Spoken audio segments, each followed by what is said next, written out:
Hello, this video is about how to write proofs by induction with series. Please have a bit of paper and a pen so you can pause as we go through and do your own working. So, a series is like a train of trolleys. Each trolley has a number on it and you want to add up the numbers on all the trolleys.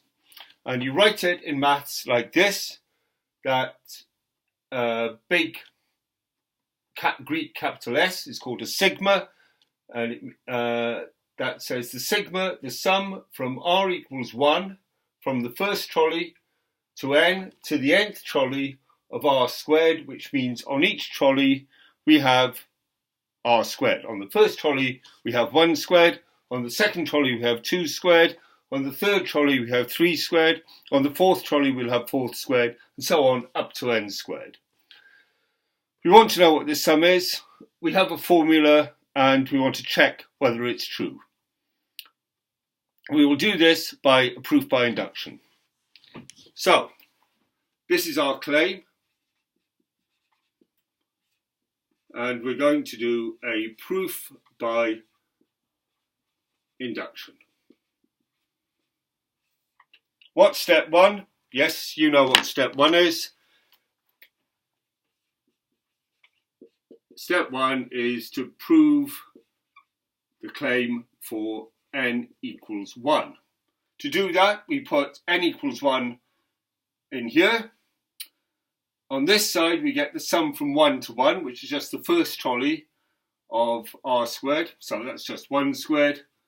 On that side, we get 1/6 times 1 times 1 plus 1 plus 2 times 1 plus 1. Which is 1/6 times 2 times 3, and 1/6 times 2 times 3 is equal to 1. So we put our Halmos stop, and that is step 1. Finished. How do we start step 2? Do you know? Yes, you start step 2 by writing what we want to prove is it's true for n equals k plus 1. This claim is true for n equals k plus 1 if it is true for n equals k.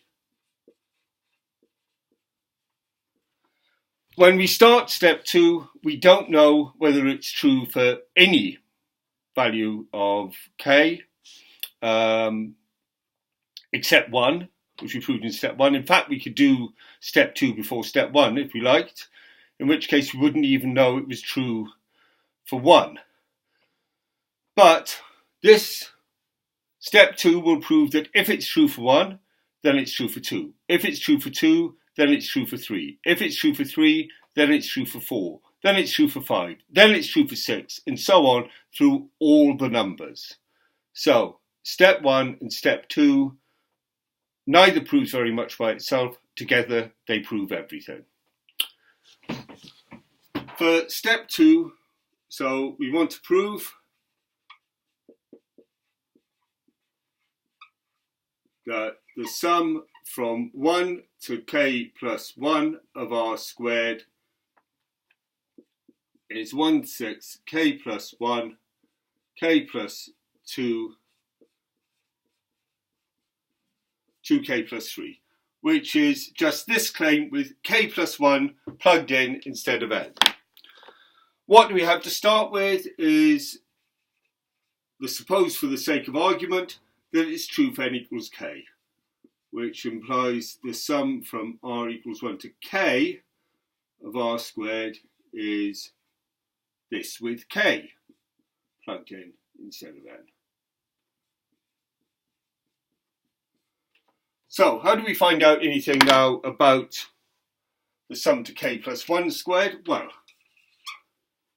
look up here, put k plus 1 squared there, and k squared there. So we're going up to the k plus 1th trolley, and you see that the sum up to k plus 1 terms is the sum up to k terms, or that bit, plus just the last trolley. So we can use that fact. We'll write sum up to k plus 1 of r squared is the sum up to k of r squared, which for the sake of argument we know something about, plus k plus 1 squared. Now we can replace this by this. So let's do that. The k plus 1 squared is still there, but instead of that sigma bit, we write 1/6 k plus 1, 2k plus 1. Right, when we get this, don't start multiplying it out straight away. Take out the best common factor you can find. The best common factor here is 1/6 k plus 1. The 1/6 because we don't want to have any fractions inside the big bracket. Okay, here's our big bracket.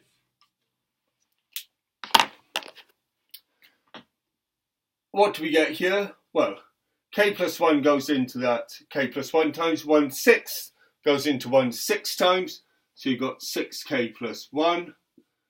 And here, you take out the 1/6 and the k plus 1 and you're left with k times 2k plus 1.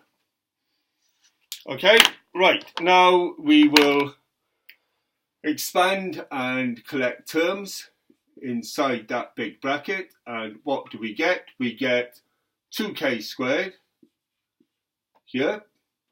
We get 6k and a k there, 7k's altogether, add 6.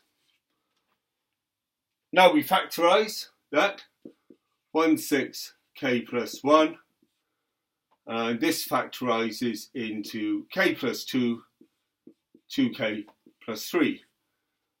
But that's exactly what we wanted to prove. So we finished step 2. We can write a Halmos stop. We finished step 2. There's one thing we have left to do. What's the one thing we have left to do after we finished step 1 and step 2? The one thing we have left to do is to write a last line putting together the two steps, therefore true for all n by induction. Remember, step 1 by itself doesn't prove anything very much. Step 2 by itself doesn't prove a lot. Together, the two steps prove everything.